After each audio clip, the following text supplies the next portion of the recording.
that I have made mistakes in the past. So today I'm here to show full transparency by telling you all that my latest autumn wardrobe has been donated to me by one of my local community leaders. Don't say anything about it, or I will have you arrested. Thank you and Allahu Akbar. So I'm afraid after yesterday's video, things have got even worse. And that's because after a lot of digging, we've got to figure out that yes, Keir Starmer was the barrister who helped the Southport Stabbers family come to England, come to Britain. But what was the political pressure to do so? What was facilitating this? And the answer is, it's Blair. Tony Blair, who was in charge in 2003 when this happened, was the Prime Minister of Britain. And obviously this could never have happened without his say-so. To have such a mass murderer, which was on the International Criminal Court's wanted list and was actually prosecuted by the International Criminal Court, to have this guy brought in is insane. Why would you have him? This is one of the worst genocides since World War II, the Rwandan genocide. And if you actually read the details of what he did, it's just actually mind-boggling beyond belief. So anyway, this guy was brought in by Blair. And Blair is the one who's silencing everything. Because why haven't the Tories spoken about this? Why is there parliamentary silence? Why isn't anyone challenging? Surely the Tories want to get rid of Starmer. No, it's silence. Everyone's on board. Every single party, even Farage, who does want to speak, has been silenced. Everyone, the entire Uni party is on board. Why? Because the UK political system fell into the hands of Blair's World Economic Forum. Before he was around in 1997, there was a World Economic Forum, but no one cared, no one signed up to it. It's a very minor, irrelevant organization. But Blair was the first, as Klaus Schwab says, penetrated the cabinets. He was the first big penetration that they got in a major country. And he totally overturned everything. He changed Britain for good. He was the start of mass migration. He was the start of the Supreme Court, i.e. overruling anything that comes out of Parliament. He was the start of all the massive change. And since then, there has never been an opposition in the UK. It's simply the Uni party. We know Sunak was 100% put in as a puppet of the WEF. If you look in how he got in, you know, he lost to Liz Truss, and then they had to bribe the 1922 committee, Ian Grady. I did a video about this, but basically very complicated, but he was a puppet put in by the WEF. That's simple. Sunak was just a puppet. That's all he was.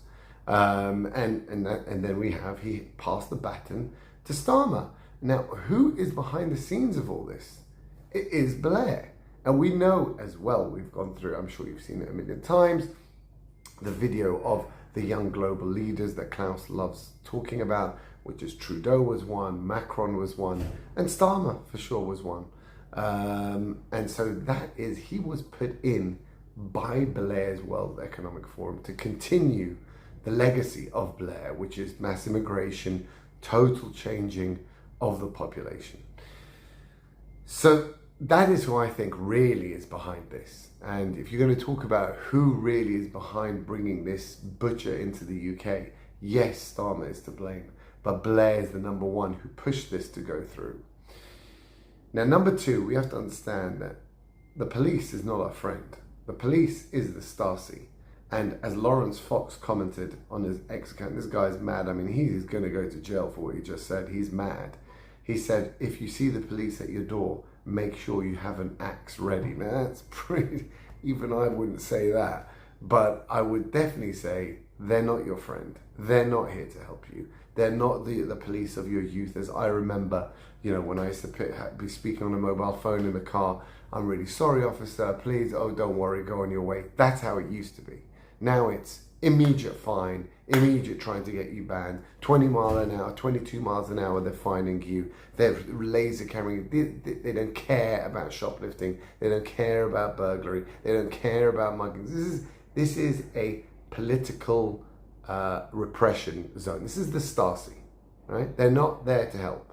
They are the Stasi. They implement the establishment's rules. That's what they're there for. We saw with Alison Pearson, the Telegraph journalist, amazing journalist, one of the only ones, by the way, at the start, who was against COVID and against the vaccine. I have to tell it to her, she was one of the only ones that stood up to be counted. And she's been hounded now about a tweet from a year ago. Police knocking at her door with a non-crime. I mean, God damn, where are we now, guys?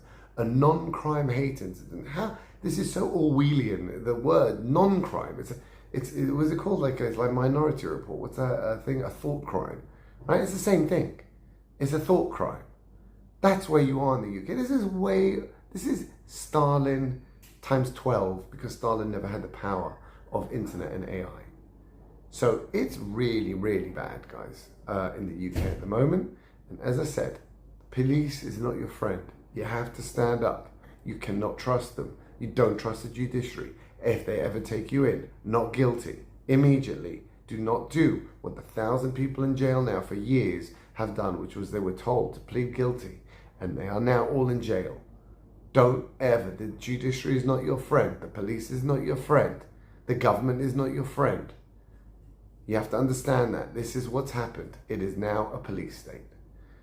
And so, let's see how deeper it goes now. I mean, that's the question. I mean, this thing about Blair was shocking. It can go really, really deep to everyone. This is how bad it is.